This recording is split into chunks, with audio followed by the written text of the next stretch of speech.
तो क्वेश्चन करते हैं the shortest distance between line, है ना, और ये कर्व दे रखा है। तो ऐसा करते हैं, एक रफ डायग्राम बनाते हैं पहले। तो एक्स वाई कोऑर्डिनेट एक्सिस बना लिया अपन ने।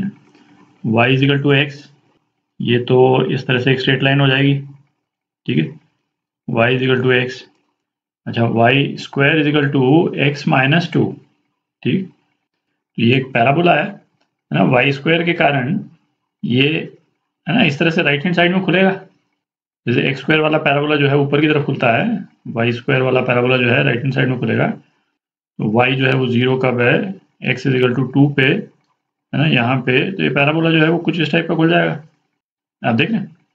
तो इन दोनों के बीच में शॉर्टेस्ट डिस्टेंस जो है वो इस टाइप का होगा, है ना, इस तरह की लाइन जो कि स्ट्रेट लाइन पे भी परपेंडिकुलर है और इस पैराबोला पे भी परपेंडिकुलर है, ठीक। अच्छा आप रिकॉल करें जो एग्जांपल्स जो अपन ने किए थे, है ना, उनमें से एक एग्जांपल अपन ने किया था एक पॉइंट का किसी कर्व से मिनिमम डिस्टेंस अपन ने निकाला था, है ना, मैक्सिमा मिनिमा का कॉन्सेप्ट यूज करके। तो यहाँ पे भी, है ना, ये वर्ड तो आ रहा है शॉर्टेस्ट डिस्टेंस, पर है ना क्वेश्चन को इंक्लूड करने का पर्पज एक्चुअली एक ये भी था कि हर जगह पे जहाँ पे हमको शॉर्टेस्ट डिस्टेंस मैक्सिमम डिस्टेंस इस तरह का नजर आए, तो कोई जरूरी नहीं है कि हम ये मैक्सिमा मिनिमा वाले कॉन्सेप्ट्स ही यूज करें। क्योंकि आप देखेंगे, है ना, इस वाले क्वेश्चन में प्योर ज्योमेट्री लगा करके शॉर्टेस्ट डिस्टेंस कैलकुलेट करना ज़्यादा ईजी है, ठीक है।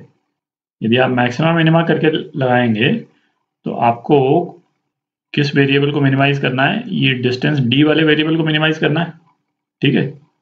ये y इजिकल टू एक्स वाले पॉइंट को यदि हम ए मान लेते हैं और इस कर्व पे यदि ये वाला जो पॉइंट है उसको हम यदि इसमें y को b मान लेते हैं तो x जो है वो क्या हो जाएगा, बी स्क्वायर प्लस 2 हो जाएगा, ठीक है। तो अब हम क्या करेंगे कि भाई y इजिकल टू एक्स का स्लोप तो हमको मालूम ही है 1।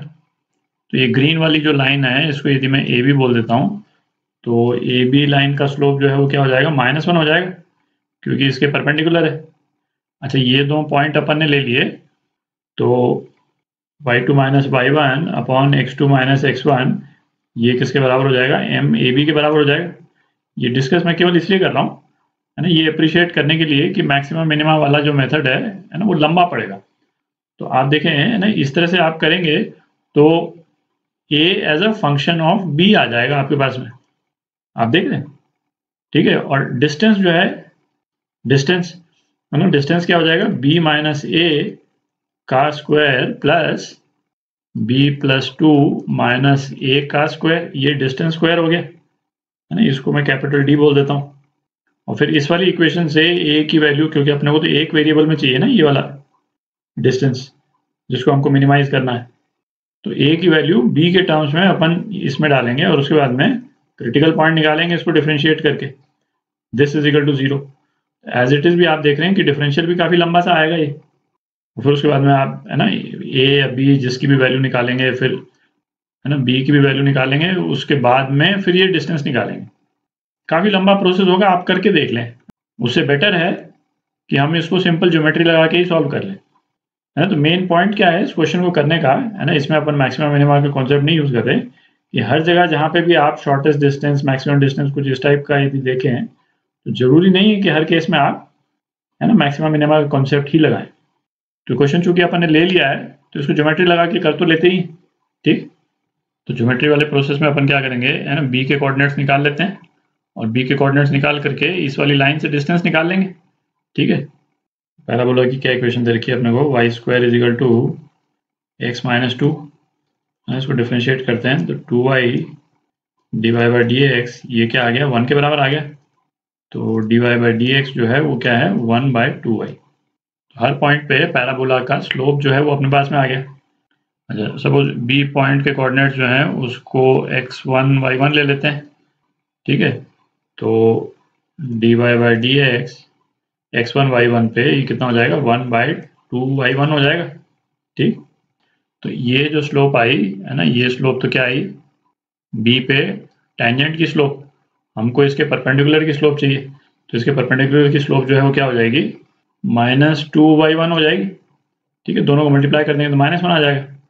और इसके जो परपेंडिकुलर की जो स्लोप है ना, ए बी लाइन की स्लोप है ना, वो हमको मालूम -1, तो ये क्या हो गया, -1 के बराबर।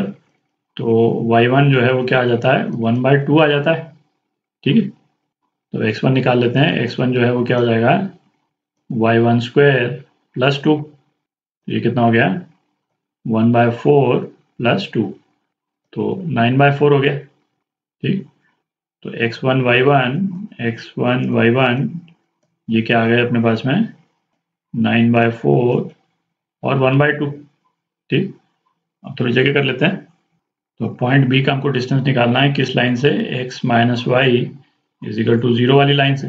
ठीक, तो डिस्टेंस, और यही मिनिमम डिस्टेंस है, तो डिस्टेंस जो है क्या हो जाएगा, है ना, ax1, तो 1 इंटू 9/4 प्लस by1, है ना, तो -1 इंटू 1/2, है ना, plus 0 upon under root a square plus b square. तो a क्या है 1 और b भी 1 है यहाँ पे, तो 1 स्क्वायर प्लस 1 स्क्वायर लिख ही देते हैं एक बार, ये आ गया। तो इसको आप सॉल्व कर लें तो ये क्या आ जाता है 7/4 अंडर रूट 2। ठीक, तो ये आपका आंसर है ना, सी पार्ट। तो ये ज्योमेट्री वाले अप्रोच से, है ना, आप देख ही सकते हैं आंसर इजीली आ गया। मैक्सिमम मिनिमम वाली अप्रोच करते तो बड़ा लंबा सा प्रोसेस होता। ये वाला क्वेश्चन करते हैं, if S1 and S2 are respectively the sets of local minimum and local maximum of the function, polynomial दे रखा है 4 डिग्री का, तो S1 और S2 में कौन कौन से एलिमेंट होंगे ये निकालना है अपने को। तो ये क्वेश्चन जो है अटेम्प्ट करने के पहले ही, है ना, एक आइडिया तो आप लगा ही सकते हैं कि जैसे 4th डिग्री का पॉलिनोमियल है ना, इसका जनरल शेप अपने को मालूम होना चाहिए, और इसका जनरल शेप जो है वो कुछ इस टाइप का होगा। ठीक है, और वो इसलिए क्योंकि जैसे माइनस से इन्फिनिटी जाएंगे तो ये जो पहली वाली टर्म है डोमिनेंट टर्म, इसके कारण ये इन्फिनिटी को ले जाएगा ग्राफ को, और यदि हम प्लस इन्फिनिटी जाएंगे तब भी ये इन्फिनिटी पे ले जाएगा। ठीक है, और 3 लोकल मैक्सिमा या मिनिमा आ रहे हैं, ये तो अपने को मालूम ही है। तो शेप जो है वो इसी टाइप का होगा, यहाँ से इन्फिनिटी से आएगा ग्राफ, पहले मिनिमा बनाएगा फिर मैक्सिमा फिर मिनिमा। तो पॉइंट ये है कि मैक्सिमा का अपने को 1 पॉइंट मिलना चाहिए और मिनिमा के 2 पॉइंट मिलने चाहिए। तो इसमें S1 में 2 एलिमेंट और S2 में 1 एलिमेंट।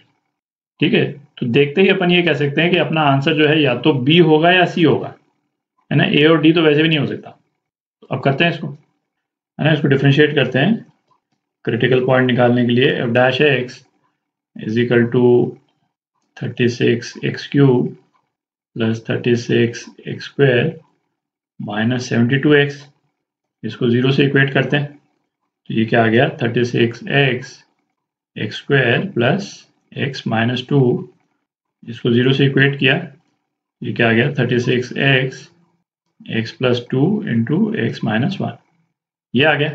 तो क्रिटिकल पॉइंट जो है अपने पास में क्या क्या आ गए -2, 0 और 1। तो ये जो ग्राफ जो अपन ने बनाया ना, इसको करने का फायदा ये हुआ कि ये क्रिटिकल पॉइंट देखने के बाद में हमको वो रिसर्च करने की जरूरत नहीं है ना, कि कौन से वाले पॉइंट पे वो मिनिमा आ रहा है या कौन से वाले पॉइंट पे मैक्सिमा। हम सीधा ही बोल सकते हैं कि -2 पे ये मिनिमा है, 1 पे भी ये मिनिमा है, और जो बीच वाला पॉइंट 0 है इस पे मैक्सिमा है। तो जो S1 सेट है उसमें कौन कौन से पॉइंट आ गए -2 और 1, और S2 जो सेट है उसमें कौन कौन से पॉइंट आ गए 0 पॉइंट आ गए।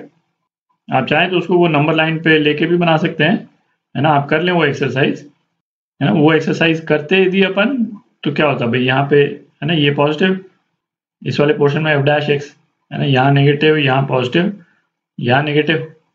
तो नेगेटिव से पॉजिटिव जो है वो 2 पॉइंट्स पे हो रहा है, एक यहाँ पे 1 पे और एक यहाँ पे, तो ये मिनिमा हो जाएगा और ये मैक्सिमा हो जाएगा। पर जैसे ना एग्जाम में आपके पास में टाइम थोड़ा सा लिमिटेड रहता है, तो इस तरह की छोटी छोटी चीजें यदि आपके दिमाग में रहें तो क्वेश्चंस को, है ना, आप जल्दी कर सकते हैं। ठीक है, जैसे इस केस में, है ना, क्रिटिकल पॉइंट आने के तुरंत बाद आप आंसर पे टिक कर सकते थे, है ना, सी पार्ट।